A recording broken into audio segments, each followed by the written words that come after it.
Hello दोस्तों, आप सभी का हमारे यूट्यूब चैनल डीके पाठशाला में स्वागत है। दोस्तों, जैसा कि आपने थंबनेल देख लिया होगा सॉरी, आज वीडियो हम बात करने वाले हैं जो कि दोस्तों आपका पेपर हुआ था यूपी ट्रिपल सी पैट का, इसकी कट ऑफ के बारे में कि इसमें कितना स्कोर आपका सेफ रहेगा। क्योंकि दोस्तों जो पेपर अगर आपने दिया है तो आपको पता चल गया होगा पेपर किस लेवल का पूछा गया था। यानी दोस्तों जो आपका पैट का एग्जाम हुआ है वो आपका UPSC, UP PCS, SSC, bank PO और साथ ही आपका यूपी ट्रिपल सी, इन सभी का आपका मिश्रण था एक तरह से पेपर। ठीक है, अब बताएं पेपर क्या सोच के बनाया गया था, उसके बारे में कुछ नहीं कह सकता हूँ। अब दोस्तों अगर आपने देखा होगा, अगर इसका जो करंट अफेयर की बात की जाए तो दोस्तों करंट अफेयर आपका यूपीएससी लेवल का पूछा गया था। यानी कि अगर 10 में से अगर आपके 2 से 3 क्वेश्चन सही हो रहे हैं तो समझ लो फिर आप टॉपरों में आपकी गिनती हो रही है। ठीक है, इस लेवल का करंट अफेयर आपका पूछा गया था। और दोस्तों जो आपका जीएस पूछा गया था वो आपका यूपी पीसीएस के लेवल का पूछा गया था। और एसएससी के लेवल का आपका स्टैटिक जीके पूछा गया था, यानी कि सामान्य जागरूकता। और बैंक पीओ लेवल की आपकी डीआई पूछी गई थी। और बाकी जैसे कि आपका मैथ हो गया, रीजनिंग हो गया, ये सब आपका यूपी ट्रिपल सी लेवल का था। मैथ, रीजनिंग, हिंदी और साथ में आपका इंग्लिश। तो यानी दोस्तों अगर देखा जाए तो ओवरऑल जो आपका पेपर था वो आपका टफ लेवल का पेपर था। ठीक है, यानी कि अगर दोस्तों मैं बात करूँगा चारों सब्जेक्ट के बारे में बात करूँगा कि कितना इसको सेफ रहना चाहिए और कितना अगर आपने अटैम्प्ट किया तो वो आपका सेफ है। सबसे पहले दोस्तों हम बात करते हैं आपका जो आपकी शिफ्ट हुई थी 28 अक्टूबर को। फर्स्ट शिफ्ट जो थी आपकी, यानी सबसे पहला जो शिफ्ट था दोस्तों, सबसे डिफिकल्ट जो पेपर था वो 28 की अक्टूबर को फर्स्ट शिफ्ट में था। देखिए पेपर आपके चारों पेपर कोई आसान नहीं था, लेकिन सबसे ज़्यादा जो टफ था उसमें वो आपका 28 अक्टूबर को जो फर्स्ट शिफ्ट हुई थी वो आपका टफ था। अब दोस्तों इसमें हम बात करें जो आपके जीएस आई थी, 50% जो आपके जीएस के पूछे गए थे। अगर आपने इसमें से लगभग 20 क्वेश्चन अगर आपने सही कर दिए जीएस में तो समझ लो बहुत अच्छा अटेम्प्ट आपका हुआ है। ये दोस्तों मैं बात कर रहा हूँ कि एक एवरेज स्टूडेंट की। ठीक है, और बात करें आपका मैथ की, तो अगर मैथ में अगर आपने 3 क्वेश्चन सही कर दिए 4 में तो सही अटेम्प्ट आपका है। और बात की जाए आपको डीआई की, तो डीआई में अगर आपने 7-8 क्वेश्चन अगर आपने अटेम्प्ट कर दिए तो अच्छा अटेम्प्ट आपका कह सकते हो डीआई में। और रीजनिंग की बात की जाए तो रीजनिंग में दोस्तों आपका अगर 3 क्वेश्चन आपने 3 या 4 क्वेश्चन कर दिया तो भी आपका सही अटेम्प्ट है रीजनिंग में। ठीक है, और बात करें इंग्लिश की, तो इंग्लिश में अगर आपने 3 क्वेश्चन किए तो वो आपका सही अटेम्प्ट माना जाएगा। और फिर दोस्तों आखिरी में आपका हिंदी आता है जिसमें 10 आपके गद्यांश थे, 5 नंबर की आपकी ग्रामर थी। तो यानी कि अगर आपने 10 क्वेश्चन सही कर दिए तो ठीक ठाक अटेम्प्ट आपका है हिंदी में। यानी दोस्तों अगर हम पूरा देखें, ओवरऑल मिलाकर देखें, अगर मान लो आपने 46 से लेकर के 50 के आसपास में अगर क्वेश्चन आपके नंबर बन रहे हैं तो समझ लो वेरी गुड अटेम्प्ट आपका है, गुड अटेम्प्ट। अगर आपका 46 से लेकर के 50 क्वेश्चन के आसपास अगर आपके सही बन रहे हैं तो। और दोस्तों देखिए अगर मैं बात करूं आपका 99 परसेंटाइल की, अगर मान लो देखिए जो शिफ्ट आपकी टफ थी उसमें 2-4 नंबर का आपको फायदा हो सकता है, क्योंकि जो शिफ्ट आपकी टफ थी उसमें आपका नॉर्मल रूल होगा। ठीक है, यानी कि अगर दोस्तों अगर आपका पेपर था 28 अक्टूबर फर्स्ट शिफ्ट में और अगर आपके 52 नंबर के आसपास अगर आपके बन रहे हैं तो अब यकीन से कह सकते हो कि जो आपका परसेंटाइल है वो 98, 98, 98, 99 के आसपास जो आपका परसेंटाइल है वो आपका बन सकता है। अब दोस्तों हम बात करते हैं आपका सेकंड शिफ्ट के बारे में, जो आपकी 28 अक्टूबर की सेकंड शिफ्ट थी, उसका क्या कंडीशन है। अगर हम बात करें आपका जीएस की, अगर यहाँ पर आपने 22 से 23 क्वेश्चन सही कर दिए तो आपका अच्छा अटैम्प्ट है जीएस में। मैथ में अगर आपने मान लो 4 क्वेश्चन कर दिए तो अच्छा अटैम्प्ट आपका माना जाएगा। और डीआई की बात की जाए, अगर मान लो डीआई में अगर आपने 7-8 क्वेश्चन अटैम्प्ट कर दिए तो वो भी आपका अच्छा अटैम्प्ट है।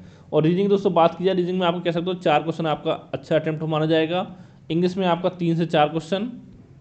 और हिंदी में दोस्तों आपको 11 से 12 क्वेश्चन आपका अच्छा अटैम्प्ट माना जाएगा। यानी कि अगर ओवरऑल मैं बात करूं आपका गुड अटैम्प्ट की, तो अगर आपके 50 से 55 क्वेश्चन के बन रहे हैं नेगेटिव मार्क हटाने के बाद तो समझ लो आपका बहुत अच्छा अटैम्प्ट आपका है। और यहाँ पर दोस्तों आपका जो 98, 99 परसेंटाइल की बात की जाए, अगर आपके 54 नंबर आपके बन रहे हैं तो आपका संभावना है कि 98 या 99 परसेंटाइल आपका बन जाएगा। ठीक है, अब हम बात करते हैं आपका 29 अक्टूबर की। तो जो 29 अक्टूबर को आपका फर्स्ट शिफ्ट हुआ तो उसकी पहले हम बात करेंगे। तो यहाँ पर दोस्तों आपका अगर हम बात करूँ जीएस की, तो अगर आपने 20 यानी 22 से लेकर 24 क्वेश्चन अगर आपने अटैम्प्ट कर दिए हैं तो अच्छा अटैम्प्ट आपका माना जाएगा। ठीक है, जीएस में। और मैथ की बात की जाए, मैथ में अगर आपने 4 क्वेश्चन किए तो अच्छा अटैम्प्ट आपका है मैथ में 4 क्वेश्चन में। डीआई की बात करूँ मैं, आपका 10 से 12 क्वेश्चन अगर आपने कर दिए तो अच्छा अटैम्प्ट आपका है, क्योंकि डीआई जो थी दोस्तों टाइम टेकिंग आपकी बहुत थी। ठीक है, डीआई के बाद आप बात आपकी आती है रीजनिंग की। अगर आपने रीजनिंग में मान चलो 4 क्वेश्चन कर दिए तो अच्छा अटैम्प्ट आपका माना जाएगा रीजनिंग में। और रीजनिंग के बाद आपका आता है इंग्लिश। इंग्लिश में अगर आपने 3 से 4 क्वेश्चन कर दिए तो भी आपका अच्छा अटैम्प्ट है इंग्लिश में।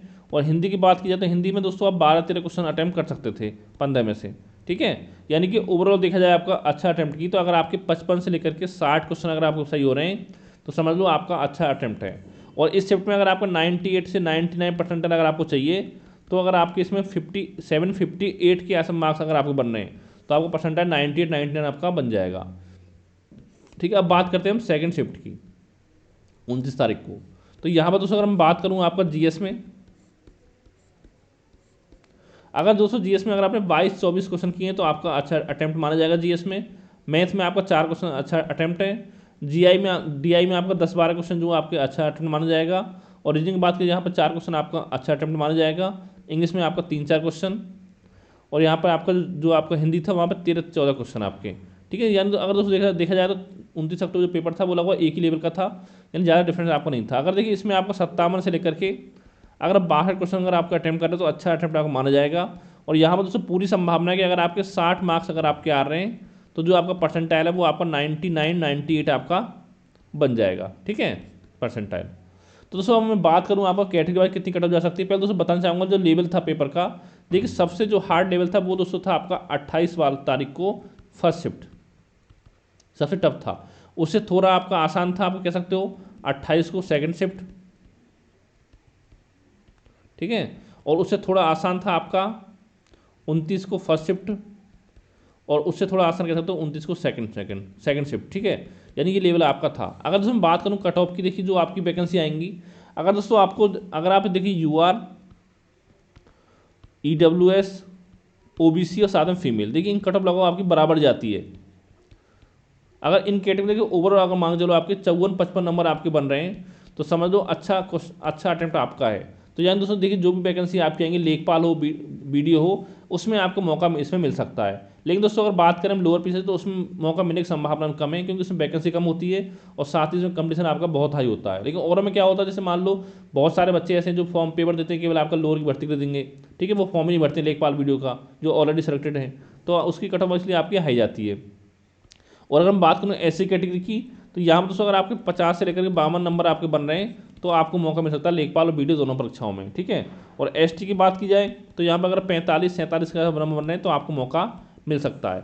लेकिन दोस्तों फिलहाल मैं आपसे इतना कहना चाहूँगा कि जिसका भी एग्जाम आपका सही हुआ ख़राब हुआ है तो अभी आप पैट एग्जाम को भूल जाइए, लेकिन जो भी आपके आने वाले एग्जाम है उनकी आप तैयारी करिए, चाहे आपका बीपीओ का एग्जाम हो, यूपी का, चाहे आपका जूनियर असिस्टेंट का एग्जाम हो, और चाहे दोस्तों आपका यूपीपीएससी आरओ एआरओ का एग्जाम हो, जो भी आपका आने वाला एग्जाम है उसकी आप तैयारी कर सकते हो।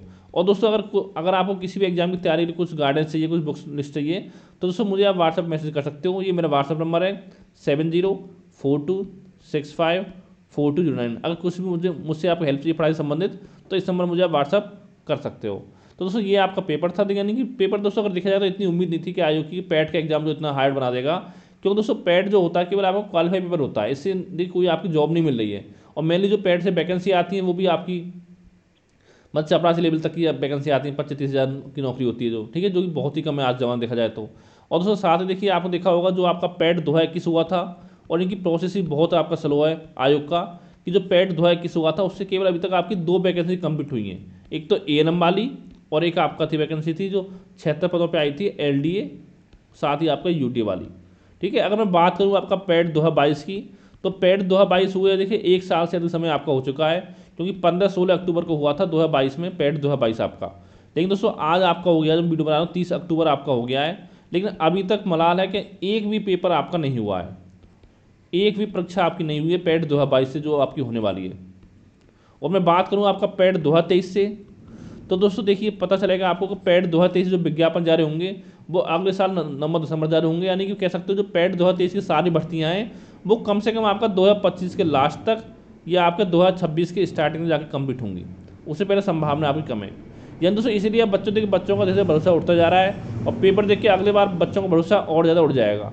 क्यों देखिए पहले पता होगा आपको 18-20 पिछले साल जो आपका लगभग 40 लाख के फॉर्म भरे गए थे 2022 में, और इस बार आपके 20 लाख के आसपास फॉर्म भरे गए, जिसमें लगभग 12 लाख के आसपास बच्चों ने आपका पेपर दिया है, 12 से 13 लाख के बीच में बच्चों ने, ठीक है। और हो सकता है अगली बार आपके 20 लाख के आपके 10-12 लाख के फॉर्म भरे जाएँ, ठीक है। तो दोस्तों ये आपको बताना था। अगर कोई आपको मन में डाउट है, सवाल हो, नीचे कमेंट करके आप पूछ सकते हो। Thank you for watching.